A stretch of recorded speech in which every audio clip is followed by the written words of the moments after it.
ત્યારબાદ ને ત્યાંથી 1 મહિના અગાઉ અહીંના આપણા ધારાસભ્ય પ્રફુલભાઈ પાનસરિયા સાહેબે રૂબરૂ વિઝિટ કરી અને અહીંની જે આ પ્લેટનું છે એનું નિરીક્ષણ કરી અને તાત્કાલિક પ્લેટ મૂકવામાં આવી અને નેશનલ હાઈવે નંબર 4 જે કિમથી એના સુધીનો જે હાઈવે છે બોમ્બે દિલ્હી એક્સપ્રેસ વે, તો ભરૂચથી ત્યાં ડાયવર્ટ કરવાનું કામગીરી પૂરજોશમાં ચાલુ છે અને આવતીકાલથી ચાલુ થઈ જશે. તે માનનીય મુખ્યમંત્રીશ્રીની કાલે સ્પષ્ટ સૂચના છે કે જે પણ જગ્યા ઉપર આપણને એવું લાગે કે કોઈ જગ્યા ઉપર ટ્રાફિક બંધ કરવાની જરૂર છે કે કોઈ જગ્યા ઉપર મરામત કે એવું લાગતું હોય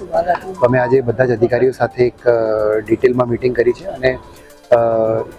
મારાથી લઈને બધા પ્રાંતશ્રીઓ, મામલતદારશ્રીઓ, બધા જ ક્લાસોના અધિકારીઓશ્રીઓ છે, અલગ અલગ ટેકનિકલ ટીમ્સ સાથે,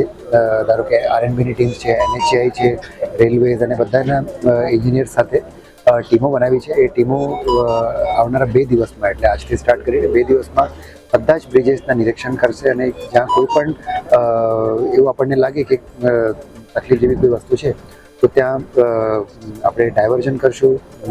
રિપેરિંગ કરશું અને જ્યાર સુધી આપણે સેટિસ્ફાય નહીં થઈએ કે બધું બરાબર છે ત્યાર સુધી જે છે આપણે બધી કામગીરી કરવાની. અમારી તમામ માહિતીથી અપડેટ રહેવા માટે જોડાયેલા રહો S9 ન્યૂઝ સાથે.